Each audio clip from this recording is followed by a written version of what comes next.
India versus Pakistan, किसी भी sports या फिर क्रिकेट कहे तो उसमें सब कुछ, क्योंकि अल्फाज कम से पड़ जाते हैं, क्या ही डाल दें अब हम इसमें। कैसे हो मेरे दोस्तों? 28 अगस्त, जी हाँ, डेट तो रिजर्व रख ली होगी ना, क्योंकि एशिया कप 2022 में अपनी अपनी जर्नी का एक साथ और एक दूसरे के विरुद्ध में दोनों ही आर्च राइवल्स भिड़ेंगे। अब हमारी एक्सक्लूसिव एशिया कप 2022 के ऊपर वीडियो सीरीज चल रही है और इंडियन स्क्वाड भी अनाउंस हो गई है, 15 मेंबर स्क्वाड वाली, लेकिन खेलते तो दोस्तों 11 ही हैं। तो मैंने सोचा इंडिया प्लेइंग 11 अगेंस्ट पाकिस्तान बना ही लेते हैं, प्रोबेबल वाली। फिर तो आपको पता ही होगा, गहन एनालिसिस होगी हर एक स्पॉट के लिए, क्योंकि स्विंग पर हो ना आप सभी। चलिए फिर गर्दा उड़ाया जाए, क्योंकि बहुत दिन हो गए हैं उड़ाया नहीं गया है। तो ओपनिंग की शुरुआत करने खुद सूरमा उतरेंगे, रोहित शर्मा।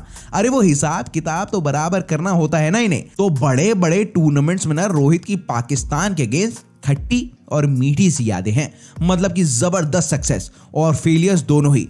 अब बोलने वाले क्रिटिक्स ये बोलते हैं कि बड़े गेम्स में रोहित का बल्ला थम सा जाता है, लेकिन उनको बस इतना आज याद दिलाया जाएगा, ठीक है, बस याद ही दिलाया जाएगा कि रोहित भैया की पहली इंपैक्टफुल पारी पाकिस्तान के अगेंस्ट आई थी, वो भी 2007 के इनॉग्रल वर्ल्ड कप T20 के मंच पर। और दिन भी क्या था? फाइनल्स का, जब पूरा ही मैदान साउथ अफ्रीका में चक दे इंडिया के नारों से गूंज उठा था। अब रोहित ना बिल्डिंग बनाने का काम करते हैं, ऊंची ऊंची इमारत तो बनाते हैं, मेरा यहाँ पे मतलब रन्स और इनिंग स्पेस करने से है, लेकिन आराम आराम से पावर प्ले तक बस डट जाए, फिर तो भैया मैदान कोई भी ले आओ छोटा ही पड़ता है।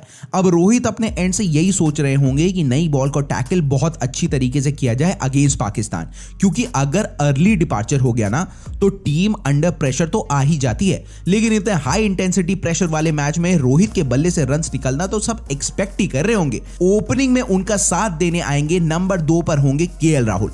भारत के एक फेयरलेस बैट्समैन है अपने KL राहुल। हालांकि 5 सालों से लगातार IPL सीजन में हैवी ड्यूटी स्कोरिंग करने वाले राहुल हमेशा से टीम इंडिया के इस पोजीशन में रडार में दिखते हैं। सबसे इंपॉर्टेंट बात यह है जो इनके फेवर में जाती है, वो है इनका T20 एक्सपीरियंस, और अगर तो बैटिंग कोलैप्स होता है तो वहां पर ये स्टेबिलिटी सी प्रदान करते हैं उस सिचुएशन में।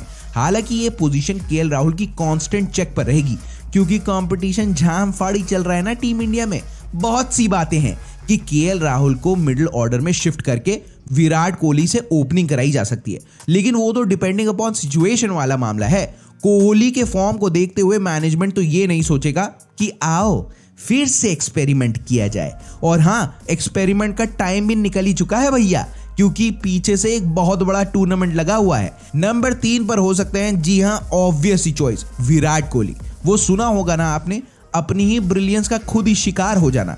नहीं सुना है तो आज सुन लो। देखो यार, विराट ने स्टैंडर्ड्स को अपने इतने रेस कर दिया है कि मुझे तो लगता है 50 रन का भी फॉर्म जस्टिफाई नहीं करेगा लोगों को।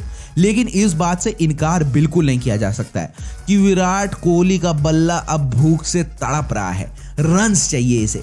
क्या भैया ब्रांड चेंज करनी पड़ेगी क्या? अरे मजाक ही कर रहा हूं। अब माना कि कोहली फॉर्म में नहीं है, लेकिन उनको ड्रॉप करना या फिर उनको पोजीशन से बाहर बैटिंग कराना, मैनेजमेंट इतना बड़ा रिस्क तो ले नहीं सकता, क्योंकि बंदे का रिकॉर्ड दिखता ही नहीं है, बल्कि भना भन दौड़ता है। अब बताओ, 50.12 का तो एवरेज ही है 99 मैचों में। अब ऑस्ट्रेलिया में परफॉर्मेंस तो आप जानते ही हो विराट भैया का। अब आप कहोगे पागल हो गए हो क्या?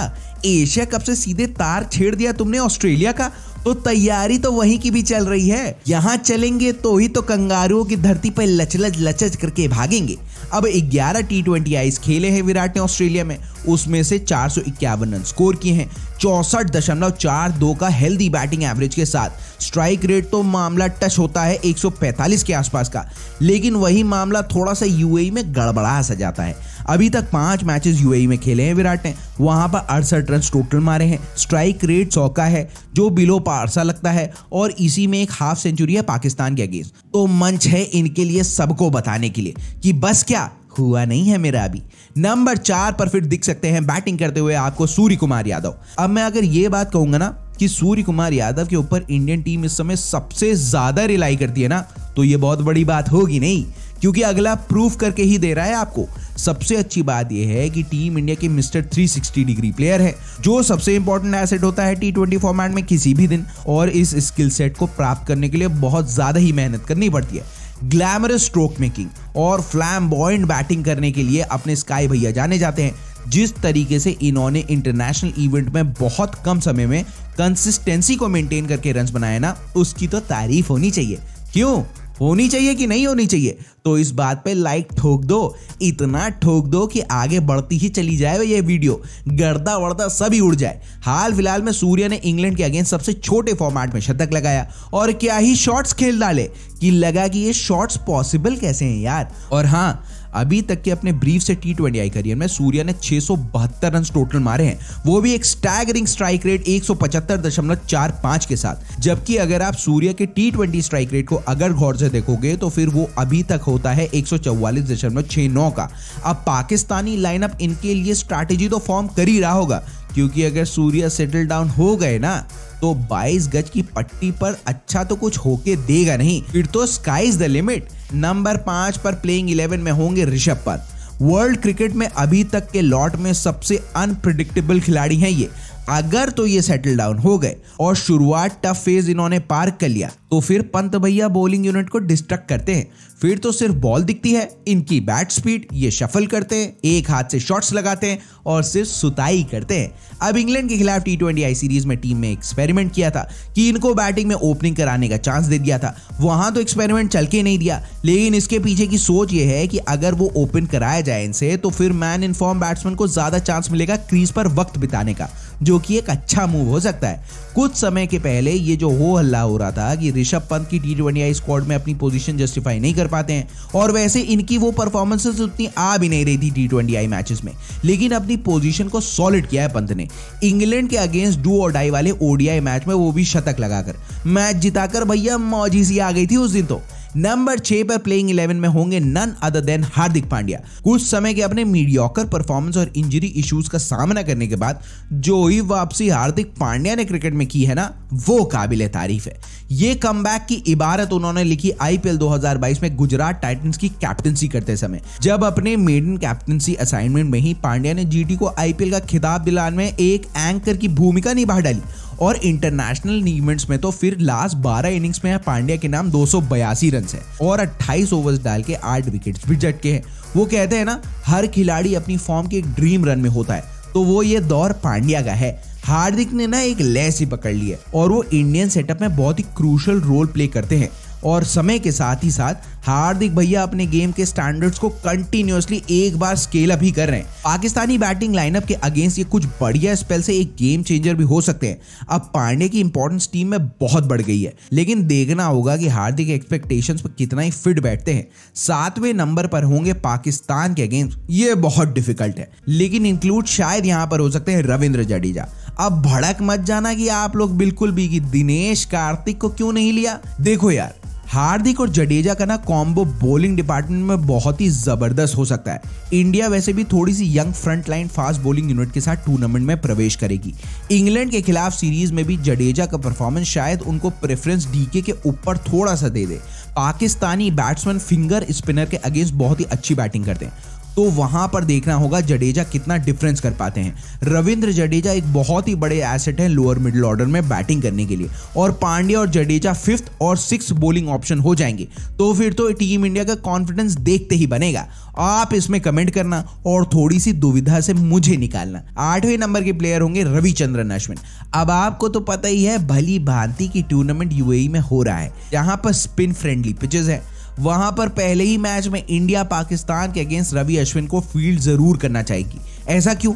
देखिए, एक तो भाई साहब ने एकदम नई सरप्राइज एंट्री मारी है वेस्ट इंडीज टूर पर। अब माना कि वेस्ट इंडीज की टीम है, आपकी राय अलग हो सकती है, लेकिन वेस्ट इंडीज की टीम T20 फॉर्मेट में अभी भी बलवा रखती है, क्योंकि इनके प्लेयर्स घूम घूम कर हर लीग में तो खेलते हैं।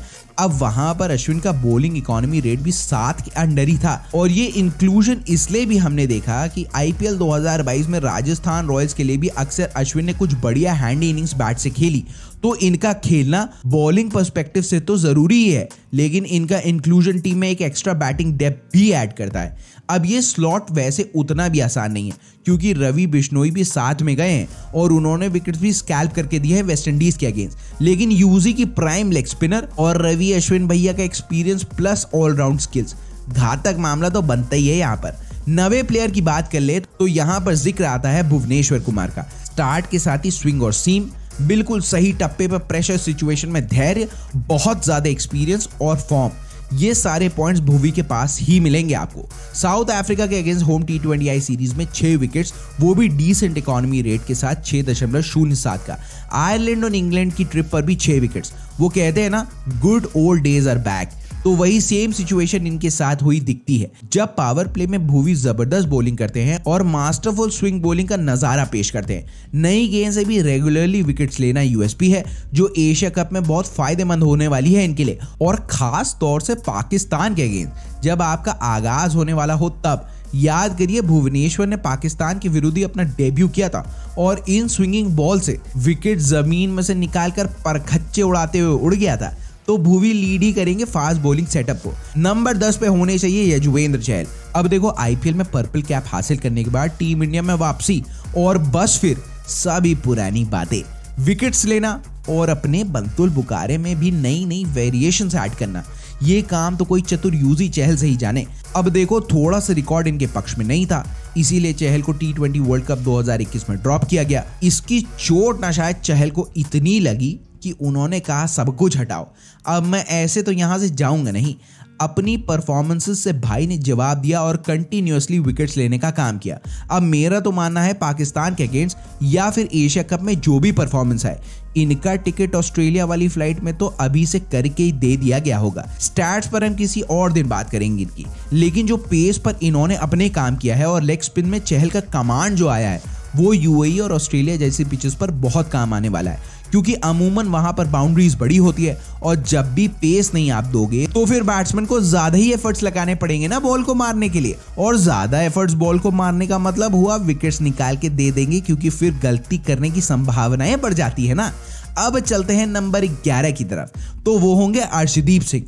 नॉर्मल सिचुएशन में ये स्पॉट था जसप्रीत बुमराह के पास, लेकिन बैक इंजरी के चलते एशिया कप 2022 से रूल्ड आउट हो गए हैं वो, और अर्शदीप सिंह को 15 मेंबर स्क्वाड में शामिल होने का अवसर मिल गया। बहुत ही बढ़िया। वैसे भी आईपीएल से लेकर अभी तक उन्होंने अपनी परफॉर्मेंसेस सबको बहुत इंप्रेस किया है। अब मौका मिला है इतना बड़ा स्टेज के ऊपर, तो आंखें इनकी तरफ होंगी और ये डिजर्व भी करते हैं प्लेइंग 11 में होना अगेंस्ट पाकिस्तान या फिर एशिया कप में। सबसे बड़ा ऐड ऑन है इनका लेफ्ट आर्म पेसर होना, और वो ही नहीं है pin point accuracy, death overs में बॉलिंग, वेरिएशन, स्लोअर बॉल्स और इकोनॉमिकल बॉलिंग। एक इंपॉर्टेंट एस्पेक्ट और भी है कि पाकिस्तान ने इनको अभी तक रीड नहीं किया है। हाँ, वीडियो एनालिसिस करेंगे, स्ट्रैटेजी बनाएंगे, लेकिन रियल मैच का प्रेशर और परफॉर्मेंस की बात अलग होती है।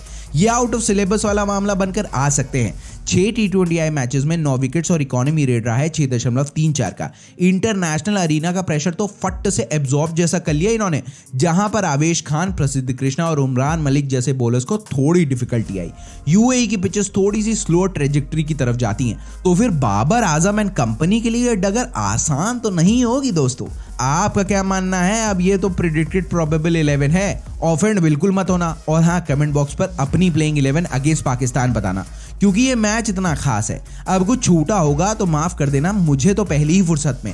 अब वीडियो आपको अच्छी लगी होगी तो लाइक और शेयर दबा ही देना, रुकना बिल्कुल भी मत। नए हो चैनल पर या पुराने भी हो और सब्सक्राइब नहीं किया है तो सोचना तो वहां पर बिल्कुल भी नहीं, और सब्सक्राइब करके उसका रंग बदल के किनारे लगा दो उसको। अब इतना कर ही दिया है तो बेल आइकॉन जरूर दबा देना कि स्विंग मार्केट में नई वीडियो ले आया है। अब क्या, अपना और अपने घर वालों का बहुत हपक के ही ध्यान देना, वो बहुत इंपॉर्टेंट बात है। चला जाए फिर, आज कल मिलते हैं।